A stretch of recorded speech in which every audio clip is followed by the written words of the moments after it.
Hi guys, welcome back to the channel. Today we have Agnes at the end of the world by Kelly Mcwilliams. So this is a book I got from the Unplugged book box. They're literally like their book mystery books they did, which I absolutely love. I got two different books that I wouldn't normally would go for. I can't remember the first book I got, but this was the other one. No, wait. No, this is the book, the second book I got, yes. So, like I said, I've never heard of this book at all. I believe I did do some research about it. This came up in August 2020, so it's not much of a far release. It says on there, I wish I could tell you that before the end I wasn't afraid. Sorry, I am literally dying.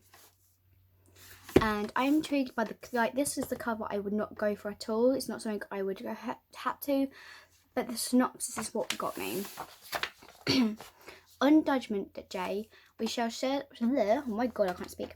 We shall shelter in the underground temple with food enough for the 400 days. Agnes loves her Red Creek's home. It's quiet, sunny mornings, its dusty roads, and its God.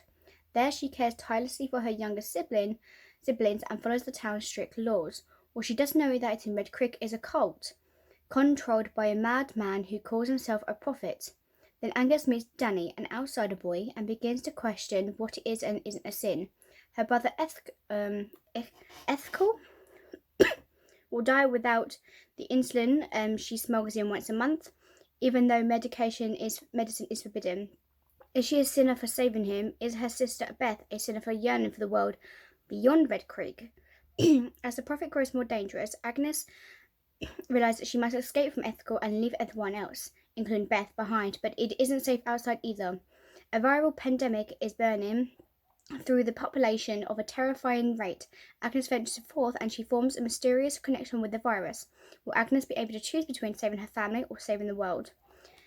This is what something caught me. I was like, okay, this sounds like interesting. A girl who wants to venture outside the world to see what's going to go on, but then she somehow connect to the virus. What? What is that? So it's not itself between a dystopian general and this apocalypse novel following two sisters who live in a fundamental cult. Like, what? The older sibling, Agnes, regularly meets with a nurse from the outside world to collect insulin her diabetic brother needs to survive. So this cult person, basically, he does not allow anyone to get better. He just let them die, as you can tell. She does this without the knowledge of her family or community, who believes that illness is a punishment from God.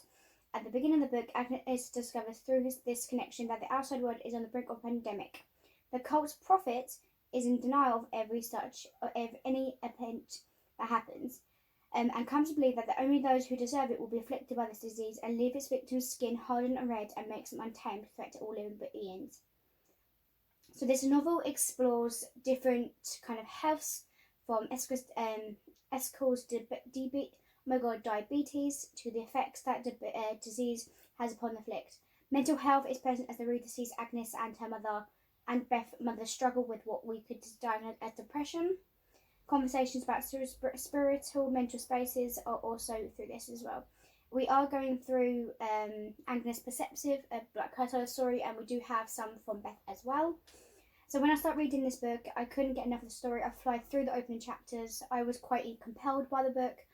Like I said, I would not go for the book like for the cover, but the synopsis had me going, and then just slowly going through the book, I literally was like, oh my god, I really love this book. What else can I read? Ouch. And compelled by the two, like I said, you had two stories. One from Agnes and one from her younger sister Beth. So the deduction of the cult is really extremely engaging, particularly the sport of the explaining of the family relationships and traditions with the community.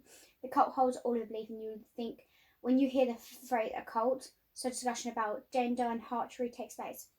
It was a roller coaster going up and down, yeah. However, as the book progressed, my interest began to dwindle in history. The girls' chapters begin to grate on me, and once the reader allowed beyond the grounds that Red Creek occupies, and it feels that many things were underexplained. Just a little bit, but then I was like, okay. So I felt it wasn't necessary for both sisters to have a romantic aspect to their storylines. If the author did a second book about the sister, then I'm like, okay, that's interesting. How now it's gonna be her side, more of her story of how her sister left her and how it is, kind of thing.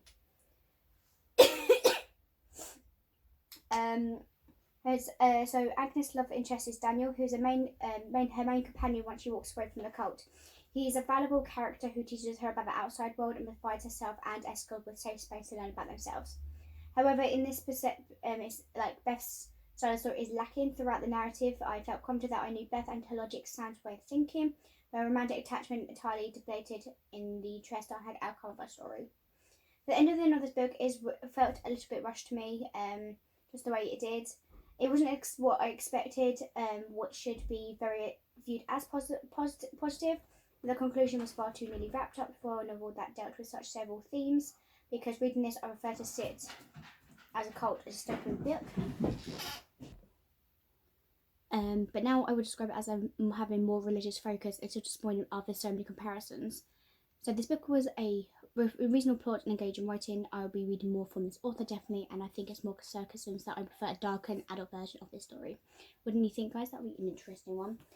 But thank you guys for watching, and I'll see you guys next time. Peace. Bye.